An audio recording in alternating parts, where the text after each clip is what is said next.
So, what if I told you that one of the most famous love stories in the entire Bible is actually a stunningly detailed prophetic map? We're talking about a blueprint of the gospel, the rapture, and the end times, literally hiding in plain sight. It is tucked away in just 4 short chapters of scripture. It's this incredible story that whispers the entire message of redemption centuries before the cross even happened. Now, we usually read the book of Ruth as a beautiful historical romance. You know the narrative: a tragic beginning, a fiercely loyal daughter-in-law, a wealthy benefactor, and a happy ending.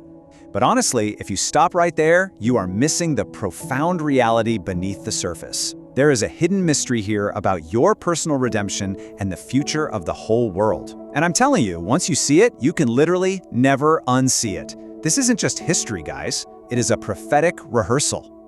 Okay, let's dive into this.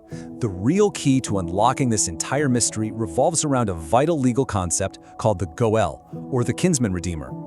In ancient times, if you went bankrupt, lost your land, or ended up in a totally desperate situation, a close relative, a Goel, could step in. They would pay your debts and buy back what was lost to rescue you from utter ruin. It was an absolute lifeline for the hopeless. To decode this prophetic blueprint, we really need to map out our cast of characters because they are acting as divine symbols. Naomi represents the nation of Israel. Ruth, the outsider, represents the Gentile church. Boaz, the wealthy redeemer, well, he is a breathtaking picture of Jesus Christ. And then there is an unnamed closer relative in the story who represents the law. Keep these identities locked in your mind because watch how perfectly this whole thing unfolds. The story begins in absolute tragedy. Naomi and her family actually leave Bethlehem, which, by the way, literally translates to the house of bread, because there is a severe famine. They go into a Gentile land, Moab. Think about that. When the house of bread is completely empty, something is spiritually wrong. This perfectly mirrors Israel's historical periods of spiritual famine and their exile from their homeland, wandering outside the will and provision of God. While they're in Moab, Naomi loses her husband and both of her sons. She eventually returns to Bethlehem just completely empty. In fact, she tells the people, look, don't call me Naomi anymore, which means pleasant. Call me Mara, which means bitter. This really reflects Israel's long period of suffering, temporary loss, and spiritual bitterness. But here's the thing, God is not finished with Naomi just as he is never finished with Israel. But notice this, Naomi doesn't return alone. She brings back her daughter-in-law, Ruth. Now, Ruth is a Moabite. She is an absolute outsider. Under the ancient rules, she had 0 covenant, 0 promises, and absolutely no inheritance. Yet, she utters one of the most powerful declarations of faith ever. Your people will be my people, and your God my God.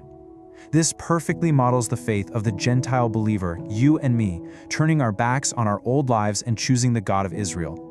And this brilliantly illustrates the entrance of our hero, Boaz. Now, to be a kinsman redeemer, he had to meet 4 incredibly strict legal requirements. First, he had to be a blood relative. Second, he had to have the wealth to actually pay the price. Third, he had to be totally willing. He couldn't be forced into it. And fourth, he had to complete the transaction publicly. Look at Jesus. He became human to be our relative. He possessed the sinless divine ability to pay our price. He willingly laid down his life, and he died publicly on a cross, right outside the city gate. Now here is the incredible twist in the story. There was actually another relative who had first rights to redeem Naomi's property. He represents the law. At first, this guy wants the property, but the moment he finds out that redeeming the land means he also has to take Ruth, the marred outsider, he totally backs out. He says it will ruin his own inheritance. You see, the law only cares about procedures and property. It lacks a soul. The law shuts us out because we aren't perfect. But where the law shuts us out, grace, represented by Boaz, steps right in and finds a way. He didn't care about the property, he just wanted the bride. And look at how Boaz treats Ruth. She is out in his fields picking up leftover grain, literally just trying to survive. But Boaz spots her. He knows exactly who she is before she even approaches him. He tells his workers to intentionally drop extra grain for her, handfuls on purpose. I absolutely love that. That is the very definition of grace. Grace isn't about you barely scraping by. It is about living off the intentional, completely unearned favor of your Redeemer. He chose to set his love on you before you ever did a single thing to deserve it. Let's zoom out for a second and watch the prophetic timeline perfectly align. Naomi's exile mirrors Israel's dispersion from their land way back in AD 70. Her return to Bethlehem parallels the miraculous rebirth of the nation of Israel in May of 1948. She had to be in exile until the bride, Ruth, was ready. And right now, we are living in the time of the barley harvest, right before the threshing floor. You see, Ruth arrives and starts gleaning specifically during the barley harvest. This is the first harvest of the year. Throughout Scripture, harvest imagery almost always symbolizes the gathering of souls. This beautifully foreshadows the current church age we are living in right now, a period of grace where Gentile believers are being brought into the family of God, gleaning in the fields of the Redeemer. But, seasons change. Ruth eventually follows Naomi's bold instructions to wash herself, put on her best garments, and go down to the threshing floor at night. The threshing floor is a really intense biblical symbol. It represents the coming tribulation, a time of ultimate separation and judgment when the wheat is violently separated from the chaff and a Christ-rejecting world is fully dealt with. So the absolutely crucial point here is this. While the world is going through this terrifying threshing and the winds of judgment are blowing, notice exactly where Ruth is. She isn't caught out in the wind. She isn't getting battered by the storm. She is safely, intimately resting right at the feet of the bridegroom, Boaz. And right there at his feet, she makes a profound request. She says, "Spread your garment over me," or in the original language, "Spread your wing over me." Now, she isn't proposing some midnight romance here. She is claiming her legal, covenant right to redemption. She is asking to be completely covered by his grace. And Boaz, acting as the true Redeemer, immediately and joyfully accepts. He says, "I will do all that you ask." The very next day, Boaz publicly finalizes the legal transaction right at the city gates. And here's the jaw-dropping part.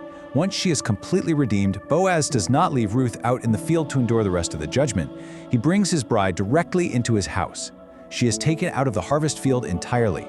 This is a breathtaking hidden picture of the rapture of the church, safely gathered into the Redeemer's house before the wrath ever falls. Now, we cannot miss the sequence of events here because this prophetic timeline is crucial. The Gentile bride, Ruth, is fully redeemed and brought into the house first. It is only after this marriage takes place that Naomi, representing Israel, is fully restored and finally meets Boaz face to face at the wedding feast. The church is gathered in, and then the veil is lifted from Israel's eyes to see their true Messiah. And the story ends with this incredibly beautiful birth. Through the union of Boaz and Ruth, a son named Obed is born. Obed literally translates to the worshipped one, and this child is placed directly into Naomi's arms to nurse and nurture. She isn't replaced by Ruth, she is fully restored by her. This shows us with absolute clarity that God's incredible, enduring plan for Israel continues powerfully even after the church is brought in. Think about your own story for a second. Really put yourself in Ruth's shoes. You were once an outsider. You were swirling the drain with absolutely no inheritance, totally separated from the promises of God. But the Redeemer noticed you. He didn't just tolerate you. He actively chose to set his perfect, intentional love upon you, to cover you with his righteousness, and to fully redeem you. I really urge you to look at your life today. Are you still trying to earn your redemption by striving and sweating in the fields of the law? Are you constantly trying to prove your worth? Listen, your kinsman redeemer has already paid the ultimate price. He has already completely secured the transaction. So humble yourself today, step out of that exhausting cycle of striving, claim your covering, and simply rest at his feet.